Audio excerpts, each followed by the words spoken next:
On an August evening in 2010, 36-year-old Rusty Snyderman could barely contain his excitement as he talked to a small group of people in his kitchen in Dunwoody, Georgia, an upscale suburb of Atlanta. Rusty and his wife Andrea had some friends over, and people were spread out across the large suburban home, laughing, eating, and drinking. But in the kitchen, Rusty was talking to Hemi Newman, who was his wife's boss, along with a couple other friends, about a new business that Rusty was launching. Rusty was lanky with short brown hair, and he could barely see without his glasses on. And when he talked about something that he was passionate about, he used his whole body, and Rusty was very passionate about this new business idea, so he was very animated as he spoke. He told his captive audience that his idea was to start a company that provided celebrity voicemail services. So basically, somebody could pay a famous actor or singer or athlete to create the outgoing voicemail message on the person who was paying's phone, or a friend's phone as a gift or something like that. To make this more clear, if I were to pay for this, I would have a voicemail that would say, "Hey, you've reached the voicemail of John Allen, leave a message after the beep," but instead of it being my voice, it would be some celebrity saying as much. Now, remember, this was several years before celebrity video services like Cameo would come out, so the people listening to this idea had never heard of anything like this before, and they thought it was absolutely brilliant.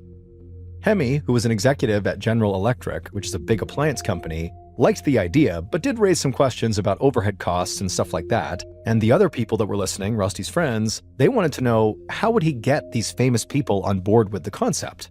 And Rusty, who people said was a born entrepreneur, had an answer for all their questions. And he really believed that if he did this right, the company would grow and it would even become something potentially that was so big and successful that he could pass it down to his kids. And so as Rusty was talking about his big plan, his wife Andrea stepped into the kitchen and overheard what they were talking about, and she quickly kind of chimed in that, maybe if this business is as successful as Rusty thinks, they wouldn't even need to worry about their kids' future job prospects. Their 5-year-old daughter and 2-year-old son would be just set because of this great business. And even though she was sort of joking about this, being so committed to this totally succeeding, there was some truth to that. She really believed this was going to be a success, same as Rusty. But Andrea's excitement was more about her husband having something to focus on rather than the actual company he was going to build. Andrea had known Rusty had a great mind for business since they started dating back in college at the University of Indiana. And not long after graduating, Andrea had moved with Rusty while he earned a master's degree from Harvard Business School. They had gotten married soon after that, moved to Georgia when Rusty got a job offer, and they started their family. And initially, things went great for Rusty on the work front. A few years earlier, in 2007, he'd gotten a job as the chief financial officer for a large chain of daycares, and he was making a ton of money. But over the last year, Rusty had begun clashing with the men who owned the company, and so they ultimately fired him. And that had changed everything back at their home. Andrea, who had always been kind of a math whiz, went ahead and got a job, and a really good one, a well-paying job at GE to support the family, and Rusty, who was now out of work, became a stay-at-home dad. Andrea knew Rusty did not resent her at all, even though her job often required her to travel a lot and leave him alone with the kids, but she also knew Rusty loved working. And so now that he had this new idea for this celebrity voicemail company, she just felt like he seemed so much happier and in such a better place, way better than he had been over the past couple of months. In the kitchen, Andrea grabbed a soda out of the fridge and asked her boss and Rusty's friends if they needed anything. They said they were fine, so Andrea said okay. She turned around and headed into the other room to speak to some of the other guests.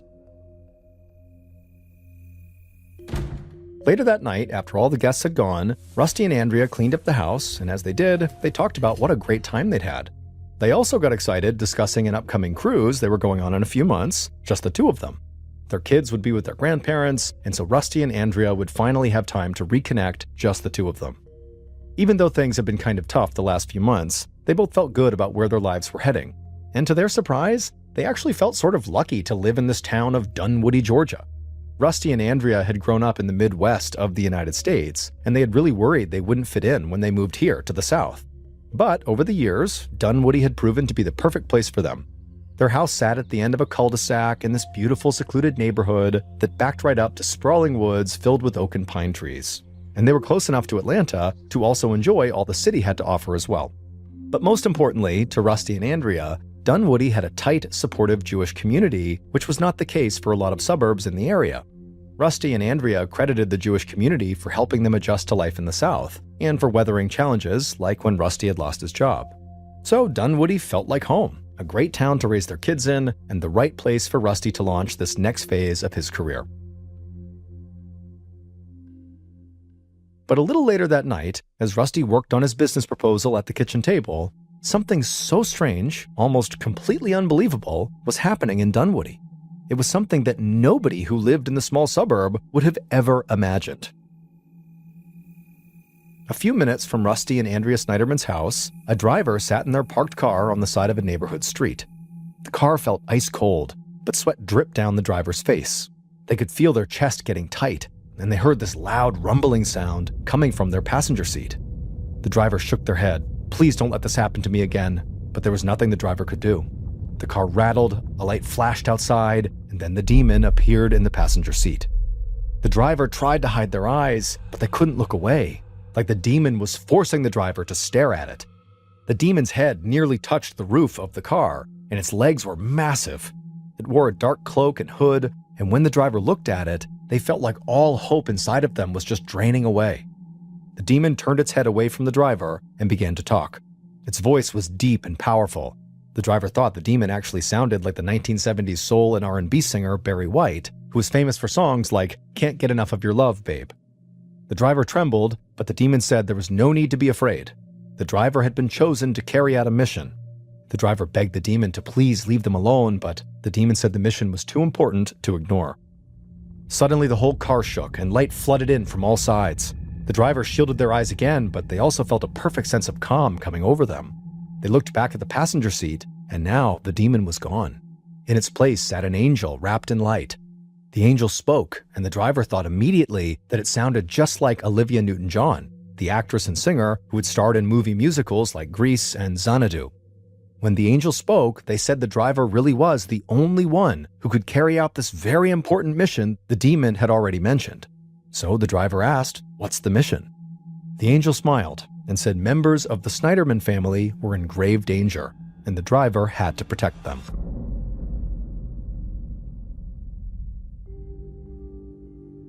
On the morning of November 10th, so about 3 months after the angel and demon appeared in that driver's car, Andrea rushed into her kitchen, holding her 5-year-old daughter's hand. Rusty was in the kitchen helping their son finish his breakfast. Andrea and her daughter both gave Rusty a kiss and told him they'd see him later, and then they headed out to the garage. Whenever Andrea was not traveling, she always made a point to drive her daughter to kindergarten on her way to work. It was just another way for her to bond with her child. After they were gone, Rusty's son finished eating, and Rusty cleaned up the kitchen and then got his son dressed for preschool. At about 8:30 a.m., Rusty carried his son out to the silver Infiniti car parked in the garage, opened up the garage door, and then buckled the boy into his car seat in the back. But before Rusty closed the car door, he hesitated. A strange smell was coming from outside. Rusty couldn't tell if it was gasoline or something else, so he walked out of the garage and scanned the yard, and he saw something move out of the corner of his eye. Rusty turned to the side of the house, and he saw someone laying in the grass. He didn't know if this person was sleeping or hurt or what was going on, so he just shouted, "Hey, are you okay?" The person jumped up and just stared at Rusty. It was a man with a thick black mustache, and he wore a wool hat and earmuffs. Rusty immediately felt like something is wrong with this person, so he turned, ran back into his garage, hopped in the car, locked the doors, and then he pulled out into the street with his little son in back. And then, as Rusty began to drive away, he looked and saw this man with the earmuffs running down a long path that led to the woods behind the cul-de-sac. Rusty had no idea what any of this meant, so he just grabbed his phone and called 911. When the emergency operator picked up, Rusty told them what he had just seen and gave as good of a description as he could of the man with the earmuffs. Rusty also said he thought he smelled something like gasoline outside of his house right before he saw this guy. The operator told Rusty they would send a police unit over right away to look around, and Rusty said, okay, great, but he still had to drive his son to school, but right after that, he would come back home and be ready to talk to police. A few minutes later, Rusty arrived at the preschool and walked his son inside, and then afterward, he headed right back home. And when he got there, police officers, firefighters, and a workman from the gas company were all arriving as well. Rusty told his story to the police again, and they said other officers were already out looking for this man he described. Then, the gas company employee said Rusty's house did have a gas leak, but nothing had been tampered with. Whoever had been at the house in the front yard didn't appear to have caused the leak. It was just an odd coincidence. And the guy said he had fixed the leak already, and the gas company employees said, the leak was a very easy fix. Later that day, after all the emergency personnel and the gas company employee were all gone, Rusty still didn't have any real answers about who the heck that guy was. Officers said that, the guy with the earmuffs could have been a homeless person sleeping near his house, but that made no sense to Rusty. Things like that just didn't happen in this neighborhood. But police had said that until they found this guy with the earmuffs and the mustache, there really wasn't much they could do. So that night, when Andrea came home and Rusty filled her in about this guy, they talked about it and just said, all we can do is be super vigilant whenever they left the house. And they said they would do their best not to worry too much. They didn't want the kids to get a sense that their parents were scared of something. But Rusty admitted he was glad that he and Andrea were leaving town for their cruise soon, and that the kids would not be at the house either. They'd be with their grandparents. And Rusty hoped that, by the time they all came back home after the cruise, things would be back to normal in the neighborhood. Meaning, the guy with the earmuffs and the mustache has been found, and hopefully will not be back anytime soon. 8 days later, at 9 a.m. on November 18th, Rusty pulled up to his son's preschool. Rusty and Andrea had gotten back from their cruise a couple of days earlier, and Rusty felt rejuvenated. And nothing strange had happened at the house since they'd returned, so he hoped that the man lying in the grass was just some weird one-time occurrence. Rusty unbuckled his son from the car seat and led him into the preschool.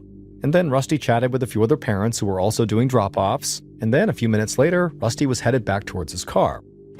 However, when Rusty reached his car and opened up the driver's side door, he suddenly heard footsteps, and he glanced over his shoulder, and he saw a man with brown hair and a beard walking quickly towards him. Seconds later, screams rang out in the preschool parking lot as a silver minivan peeled out and sped away. One of the other parents ran over to Rusty's car where the scream had come from. The driver's side door was still open, and Rusty lay on the ground in a pool of blood. The woman could see Rusty was still breathing, so she screamed for help and then called 911. In the shopping center right next to the preschool, a woman happened to see what was going on, and so she immediately ran into a doctor's office that happened to be nearby. And right away, a doctor and a nurse darted out of that office, and they ran over to Rusty. The doctor quickly checked Rusty's pulse and then began administering CPR. And soon, the doctor heard an ambulance siren wailing down the street. By this time, people from inside the preschool who heard all this commotion had began running outside into the parking lot. But luckily, all of the children were outside behind the school and had no idea what was happening, including Rusty's son. The ambulance arrived and paramedics took over for the doctor, trying to keep Rusty alive. They got Rusty onto a gurney, into the ambulance, and then they sped towards the hospital. A few minutes later, Detective Andrew Thompson of the Dunwoody Police Department arrived at the preschool. He saw a few of his fellow officers trying their best to keep a growing crowd away from Rusty's car. Detective Thompson had been a cop in Atlanta for 8 years before moving here to Dunwoody, but he'd only been a detective for about 2 years. And he'd also never been the lead investigator on a potential homicide, and he knew that's what he had on his hands right now. Thompson got out of his car, he briefly spoke with the officers on site, and then began taking witness statements. The few people who had seen what happened all said the same thing. A man with brown hair and a beard stepped out of a silver minivan, walked right up to Rusty Snyderman, and shot him multiple times. Then the man with the beard got back in the minivan and drove off. Other than the man having a beard, the witnesses didn't notice anything that stood out about the shooter's appearance. But one witness said the shooter seemed remarkably calm considering what he did. He walked up calm as can be, shot Rusty, and then turned and calmly walked back to the van before leaving. Detective Thompson thanked all the witnesses for their help and then kind of gently told them to please step back, and then he and the other officers began searching the area right around Rusty's car. A trail of blood now stretched out almost 40 feet across the parking lot. And to the side of the blood trail near the car, the police found 4 brass bullet casings that they believed were fired from a semi-automatic .40 caliber or .44 caliber weapon. And then, not long after Thompson and the others had found these bullet casings, Thompson got word that Rusty had unfortunately passed away at the hospital. Thompson was now officially leading a homicide investigation for the first time.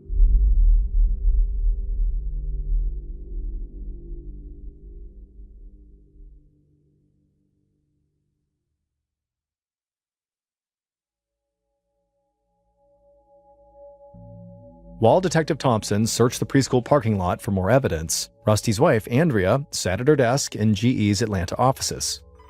A minute later, her phone rang, and she noticed the call was coming in from her son's preschool. And so Andrea immediately answered, and the preschool administrator on the other line sounded very upset. She said Andrea's son was just fine, but Andrea needed to come to the school immediately. So without thinking, Andrea grabbed her things and ran outside to her car, and as she was running towards it, she pulled out her phone and called her boss Hemi to let him know she was dealing with some kind of an emergency, and then she got in her car and sped back towards the suburbs. As soon as Andrea pulled into the preschool parking lot, she saw all these police officers who turned and looked at her, and immediately they walked right up to her, and so she rolled her window down, and they said, "You have to go to the hospital right now." Andrea demanded to know what was going on. Was her son really okay? And the police assured her her son was absolutely safe, but she still needed to go to the hospital right now. And when Andrea arrived at the hospital a few minutes later, there she would learn her husband had been gunned down in the preschool parking lot and had died shortly after. Detective Thompson spent most of the day in the preschool parking lot, working with the forensics team to see if there was any useful evidence they could find beyond just the bullet casings.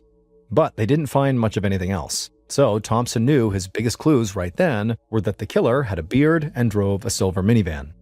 None of the witnesses had gotten the license plate of this silver minivan, but Thompson had already called in an alert, so all the police departments in the area would be on the lookout for any vehicle that could possibly be a match. Thompson also arranged for a forensic sketch artist to meet with the witnesses and make a composite drawing of the shooter from all of their descriptions. By the time the sun set, Thompson already felt tired and a little overwhelmed, but he had no intention of stopping. So he got in his car and drove to Andrea and Rusty's house. Once he got there and parked his car, he stepped outside into the cool fall air. It was just above 60 degrees Fahrenheit.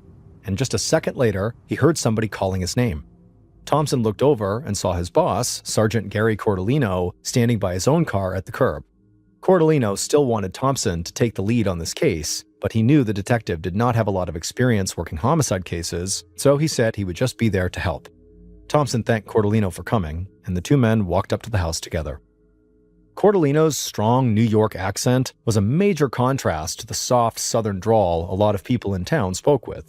But just like Rusty and Andrea, Cordellino had come to consider this small town in Georgia home, even if he was originally an outsider from up north. Andrea opened up the front door, and it was clear she'd been crying. The detectives introduced themselves and asked if they could please come inside. But Andrea got a stern look on her face. She said her parents and her in-laws were there, and this was a house of mourning. She thought it was very disrespectful that the police would want to intrude so soon after her husband had died. But Detective Thompson was just not going to have this. He said they were investigating a murder, and they needed to ask her and the family some questions right now. But Andrea just repeated herself. The family was in mourning, and they had no intention of speaking to police right now. At this point, Thompson got an angry look on his face, and he was about to push Andrea further, but Sergeant Cordellino jumped in. He said they were very sorry for her and her family's loss, and then apologized to Andrea for disturbing her and her family at such a difficult time, and said they would come back the following day.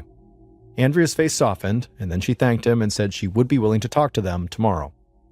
She closed the door, and then the two detectives walked back towards their respective cars. Thompson couldn't believe what had just happened. Clearly, they needed to interview the victim's wife, like right now. But Cordellino told him that in his experience, grief could do some really strange things to people, and they were way better off not pushing Andrea right at this moment. Still, Cordellino did admit that it was worth noting that Andrea did not seem remotely eager to help. The following day, November 19th, 2010, Detective Thompson and Sergeant Cordellino returned to Andrea and Rusty's house, this time with a warrant to search the premises. Andrea still did not seem thrilled to have the police in her home, and she thought the warrant was totally unnecessary, but she still led them into the kitchen, and she and her family sat down and spoke to them. Over the course of about 2 hours, the detectives met with Andrea, her parents, Rusty's parents, and his brother. And they all pretty much said the same thing. Rusty was a great guy, people who knew him loved him, and they just couldn't imagine who would want to hurt him. This didn't surprise Thompson and Cordellino. Families often painted their dead relatives in the best possible light. It's just what you do, it's your family. Andrea told the detectives she couldn't think of anybody who fit the description of the bearded man that witnesses had seen. Then after she said it, she immediately shook her head like she had just remembered something. She said in all of the chaos and grief, she'd almost forgotten something really huge. The detectives asked what she meant, and Andrea said about a week earlier, Rusty had seen this weird guy with earmuffs on and a mustache laying in their front yard for no reason right as he was taking their son to school. Rusty had been so freaked out by seeing this guy who kind of inexplicably ran away that he called the police and gave a description of the guy. And again, part of that description was saying that this guy had this big black mustache. Thompson and Cordellino looked at each other. It was definitely possible the man with the big mustache and the earmuffs had grown out a full beard, and then by the time he was shooting Rusty, that's what you saw, his full beard, and not just a mustache. So maybe the shooter really was the same person Rusty had seen in the front yard. They talked to Andrea a bit longer, and then at some point they told her they wanted to take her and Rusty's computers to be searched. And again, Andrea got very upset. Detective Thompson thought it was strange that she still seemed unwilling to do whatever it took to help police find her husband's killer. But the detectives, in truth, did not really need Andrea to give them permission because they had a warrant. So they took the computers, then they thanked Rusty's family for talking to them, and then they left. Back at the station, Thompson and Cordellino handed off the computers for forensic data analysis, and then they dug up the report Rusty had filed about this weird guy he'd seen in his front yard. At that point, the detectives only knew there was a guy with this big mustache who might also be the big bearded guy who shot Rusty. It was not much to go on, and nobody in Rusty's family or anybody from the preschool remotely recognized this bearded guy. Then, something came to Thompson. He remembered what one of the witnesses had said, that the shooter seemed to be utterly calm when he walked up and shot and killed Rusty. And so Thompson floated the idea that, what if the shooter was a professional hitman who somebody had hired to kill Rusty? That would make sense because nobody would know who he was, and maybe he was wearing a disguise or something, and he certainly would be very calm walking up to do the killing because this is what he did professionally. And surprisingly, Cordellino did not think this was a far-fetched idea at all. In fact, he said, if this guy Rusty saw in the yard was also the shooter, this hitman potentially, he could have been at the house that day tracking Rusty's movements and learning his routines, something a professional killer would likely do. And when the detectives began delving into emails and other information they had found on Rusty and Andrea's computers, the hired killer theory only began to make more sense. The detectives found that during his time working as a chief financial officer, Rusty had clashed repeatedly with the business owners. And based on the emails, he and Andrea were not shy about telling other people exactly how they felt about those men. Also, since Rusty had begun working on creating his own company, the Celebrity Voicemail Company, he'd worked closely with a business partner as well as several potential investors. So there was a chance that maybe Rusty had just angered the wrong people when talking trash about his former bosses, or maybe he'd had a financial dispute with someone who was working with him on his new business.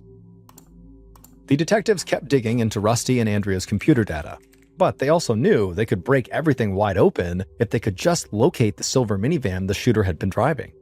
So, with the help of other police departments in the state, they expanded the search radius for this minivan beyond just the Atlanta metropolitan area. And so soon, police were scouring security camera footage from roads and stores surrounding the city.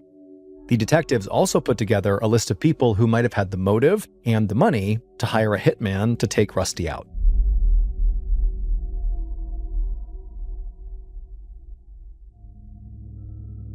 On November 21st, 2010, so 3 days after Rusty's murder, sheets hung over the mirrors in Rusty and Andrea's house, and friends and family sat together on low stools in the front room.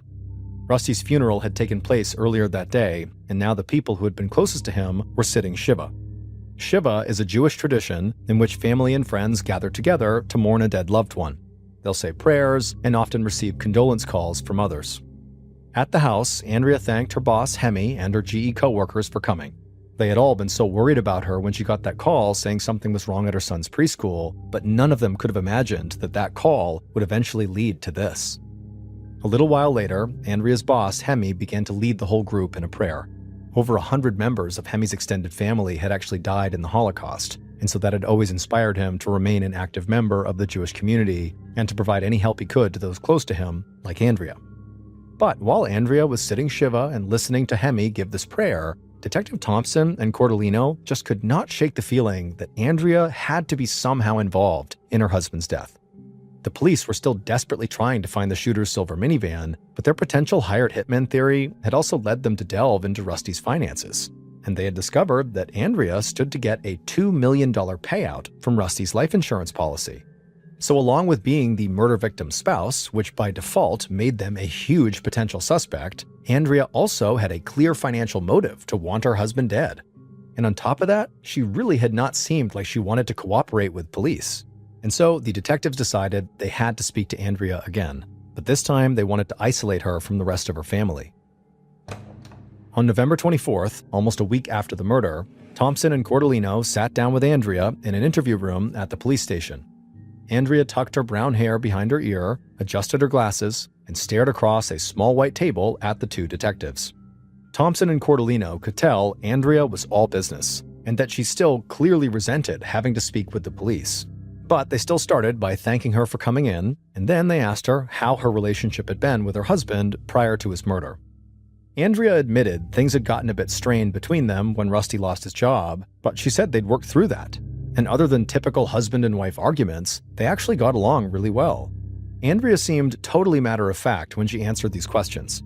On the one hand, the detectives thought that made her seem almost unfeeling about her husband's death, like she didn't care. But Cordellino realized that this was a woman dealing with an impossible situation. Also, she was used to being in high-powered business meetings, so maybe this was just the way she conducted herself. Then, at some point, Cordellino asked Andrea if it was possible that Rusty could have been having an affair. Was there a jealous lover out there who might have had it out for him? But Andrea didn't flinch. She sort of half smiled and said the idea that Rusty was cheating on her was absurd. He was one of the most loving, supportive people she had ever met. He would never, ever do something like that to their family. So the detectives moved from Andrea and Rusty's personal relationship to their financial situation. But nothing Andrea said indicated that she would have killed Rusty for his life insurance policy. Rusty had put a lot of money away during his time working, and she got paid well at GE, so really, money was not an issue for them. So eventually, the detectives wrapped up the interview and thanked Andrea for her time. But after she left, Thompson and Cordellino felt like they didn't know much more than they did before she showed up. And for the life of them, they could not decide if that was because Andrea really just didn't know anyone who would want to hurt her husband, or if she was hiding something. In the weeks following that interview, no new leads came in, and Thompson and Cordellino began to get frustrated. They still didn't know if the man with the earmuffs and the mustache that Rusty had seen at the house was also the bearded shooter, or if those were two totally different people. And the detectives didn't know if this full bearded shooter had been hired by somebody else, or if it was someone who knew Rusty, that they had somehow overlooked that maybe had a specific reason to attack Rusty. But then, in mid-December, so about a month after Rusty's murder, Detective Thompson was sitting at his desk when one of his team members rushed over to him. And this young cop had a huge smile on his face. Thompson asked him what was going on, and the young cop said he'd been re-watching surveillance footage of the silver minivan as it drove down a street near the preschool. There still was not a clear shot of the license plate, but the young cop had spotted a small white sticker on the van's windshield that nobody had caught before. And he was sure that that was the type of sticker that rental car companies used to track their vehicles. Immediately, Detective Thompson stood up, full of energy.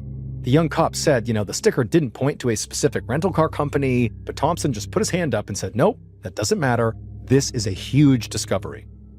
Armed with this new information about this sticker, police reached out to and visited rental car companies all across the area. And after about a week or so of searching, they finally found a silver Kia Sedona minivan at a rental car lot 25 miles north of Dunwoody. And that van could absolutely match the shooter's vehicle. And when they checked that minivan's recent rental history, Thompson and Cordellino immediately recognized the name that came up. And they were sure right then and there they had found Rusty's killer.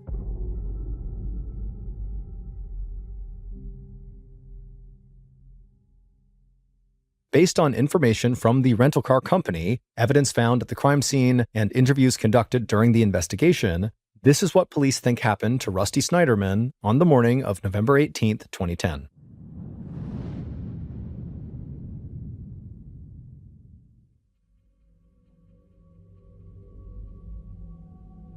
On that day at about 5:45 a.m., the killer heard the voice of the angel ringing in his head. That voice, that sounded just like Olivia Newton-John, had told the killer that time was running out. People were in danger, and the killer had their marching orders. This mission had to be accomplished now. The killer climbed into a silver minivan and then pulled out into the dark, empty early morning streets. The killer drove slowly, moving from dark to light as the van passed under each street lamp. Finally, they pulled the van onto Rusty and Andrea's street about an hour before the sun would rise. They parked their car a few houses down from Rusty's, and then they waited. But soon, the killer noticed lights turning on in some of the houses as people got ready for work and school and their morning routine. So the killer drove the van out of the neighborhood and found a spot on the street not too far from Rusty's son's preschool. The killer sat in the van, occasionally hearing the sound of the angel's voice encouraging them. And then at some point, the killer leaned over, opened up the glove box, and pulled out a semi-automatic pistol. They checked to make sure the gun was loaded, and when they saw it was, the killer laid down on the passenger seat. As the sun rose, the killer continued to just lay there, breathing very slowly in and out, very rhythmically, to ensure they remained calm. Then finally, around 9 a.m., the killer sat up and saw Rusty's Infiniti driving down the street towards them. The killer let Rusty drive by, and then quickly pulled out of their parking space, and then slowly tailed Rusty all the way to the preschool parking lot, and once they got there, the killer parked a few spaces away from Rusty's car. The killer watched as Rusty led his son into the preschool and began chatting with some parents inside of the doorway. As Rusty did this, the killer grabbed the gun off the passenger seat and held it in their lap. Then, a few minutes later, the killer saw Rusty walking back towards his car. At this point, the killer opened up the minivan door and, calm as can be, walked across the parking lot. Rusty had managed to open up his car door, but by that point, the killer was practically on top of him. The killer got within 3 feet of Rusty, raised their gun, and fired. The bullet struck Rusty on the left side of the jaw, traveling through his right shoulder and then lodged in his back. Rusty immediately collapsed to the ground, blood pouring out of his face and seeping through his shirt. The killer turned to walk back to the minivan, but then quickly wheeled back around and fired 3 more shots into Rusty's abdomen as he lay dying on the asphalt. After that, the killer turned and walked back to the minivan, got in, threw it in reverse, peeled out of the parking space, and then sped out of the lot. In the rearview mirror, the killer could see people running over to Rusty on the ground, but the killer felt confident they had killed Rusty and that the angel and demon would now be satisfied. A few minutes later, the killer pulled the van out onto a highway and disappeared into traffic. They drove for a while, exited off the highway, and then headed into a town 25 miles away from Dunwoody. There, they drove the van to the rental car company where they had gotten it, and they pulled it into the return lot. They checked the rearview mirror and looked out the windows. Nobody was nearby, so the killer reached up and yanked the brown wig off their head and also peeled the big fake beard off their face. The killer then stuffed the disguise pieces into a bag, got out of their rental car, and walked to a nearby auto repair shop where they had dropped off their real car for a minor repair the day before. The killer quickly paid for the work on their car and then drove off, headed towards General Electric's Atlanta offices. Some members of the investigative team had remained convinced that Rusty's wife Andrea had killed Rusty, but it turned out the shooter was somebody else who worked at GE. Andrea's boss, Hemi Newman. Police had talked to Hemi when they interviewed Andrea's friends and coworkers, but they didn't really focus on him as a potential suspect until they discovered the minivan at the rental car company. Hemi had used his real name to rent that car, and seeing Hemi's name on the rental form led Thompson and Cordellino back to Andrea's computer. And it turned out that she and Hemi had exchanged a number of emails that led police to believe their relationship was far more than just boss and employee. After police traced the rental van to Hemi, they interviewed and then arrested him. But they continued to push Andrea because they believed she and Hemi had worked together to kill Rusty, 2 lovers who wanted to be rid of Andrea's husband. That's when things got really weird. Hemi admitted to being in love with Andrea, and he even suggested that they had had an affair, though Andrea denied it. Still, Hemi said he did not arrange Rusty's murder with Andrea. Instead, he was simply following orders passed down to him from a demon and an angel who happened to sound like popular singers from the 1970s and 1980s. Talking to a psychiatrist, Hemi admitted that the Barry White-sounding demon had been visiting him for decades, dating back to when he was in college. But it was not until that angel appeared to him in the car on the night he had gone to Rusty and Andrea's house, and Rusty had talked about this new idea that he was going to make this company around celebrity voicemails, that Hemi understood his role in the cosmic battle of good versus evil. According to Hemi, the angel told him that Rusty was a threat to Andrea and the kids. In fact, the angel said Hemi was the true father of Andrea's son and daughter. And apparently, Rusty had found this out. This is again according to the angel. And so Rusty was bound to eventually murder his wife and kids as a result. That is, unless Hemi stopped Rusty by killing him first. To carry out this mission, Hemi first bought a big fake black mustache and slapped it on his face along with some earmuffs, and he spied on Rusty at his house. But of course, Rusty caught him laying on the front yard, but Rusty had no idea it was actually Hemi because the disguise worked. And then after that, when Hemi learned Rusty's routine, he bought a different disguise, the wig and the big fake beard, for the day of the murder. In court, Hemi's defense team entered an insanity plea and then proceeded to trace Hemi's complete and disturbed history with this demon and angel. But the prosecution never bought any of this. They remained convinced that Hemi had concocted this whole story to avoid life in prison. They also believed that Andrea Snyderman, not some angel or demon, was the one who actually put Hemi up to murdering her husband. The jury found Hemi guilty of murder, but they also deemed him mentally ill. He was sentenced to life in prison without parole, and as of 2024, he is incarcerated at the Augusta State Medical Prison. But after Hemi's conviction, police and the DA stayed focused on Andrea. She was eventually arrested and charged with murder, along with multiple other counts. But the murder charge was dropped, and she was never tried in connection to her husband's death. However, Andrea was found guilty on multiple counts that pertained to hindering the murder investigation. Andrea would go on to serve just 22 months of a 5-year prison sentence, and when she got out of prison, she received the $2 million from Rusty's life insurance policy and maintained custody of her 2 kids.